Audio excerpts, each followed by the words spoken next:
Hi. இன்னைக்கு வந்து பார்த்தீங்கன்னா, ஒரு குயிக் ஃபுட் விளாக் தான் இது. யாரெல்லாம் டயட்டிங் இருக்கீங்களோ, அதே மாரி ஹெல்த்தி ஃபுட் ஆப்ஷன் தேடுறீங்களோ, அவங்களுக்கு இந்த விளாக் கொஞ்சம் யூஸ்ஃபுல்லா இருக்கும். ஸோ நார்மலா வந்து என்னோட டே வந்து பிகின் பண்ணும்போது, மோஸ்ட்லி வாரத்தில ஒரு 3 வாட்டி இந்த பசுமஞ்சள் ஜூஸ் வந்து நான் போடுவேன். ஸோ யாருக்கெல்லாம் வந்து அந்த டே வந்து நல்லா ஹெல்தி டயட்டில் கொண்டு போகணும்னு நினைக்கிறீங்களோ, அவங்க இந்த பசுமஞ்சள் ஜூஸ் குடிக்கலாம். ரொம்ப ரொம்ப நிறைய ஹெல்த் பெனிஃபிட்ஸ் இருக்குது. ஜஸ்ட் ஒரு ஃபிங்கர் சைஸ் எடுத்துக்கலாம். ஒரு ஆரஞ்ச் ஜூஸ் போட்டு கொஞ்சமாக இந்துப்பு போட்டு மிக்சியில் அடிச்சுட்டு வடிகட்டக்கூடாது, அப்படியே குடிங்க. அண்ட் இதுக்கப்புறம் ஏதாச்சும் ஒரு ஃப்ரூட்ஸ் சாப்பிட்டுட்டு நான் இன்ஸ்டியூட் கிளம்புவேன்.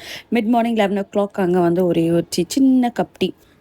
முடிஞ்ச வரைக்கும் பெருசாக கார்போஹைட்ரேட் இல்லாத மாதிரி லஞ்ச் பார்த்துப்பேன். கொஞ்சம் ப்ரோட்டீன்ஸ் இருக்க மாதிரி, ஃப்ரூட்ஸ் இருக்க மாதிரி பார்த்துப்பேன். Egg, quinoa dosa. முடிஞ்சால் உங்களோட டயட்டில் ப்ளூபெர்ரிஸ் மாதிரி கொஞ்சம் பெர்ரிஸ் ஆட் பண்ண பாருங்கள்.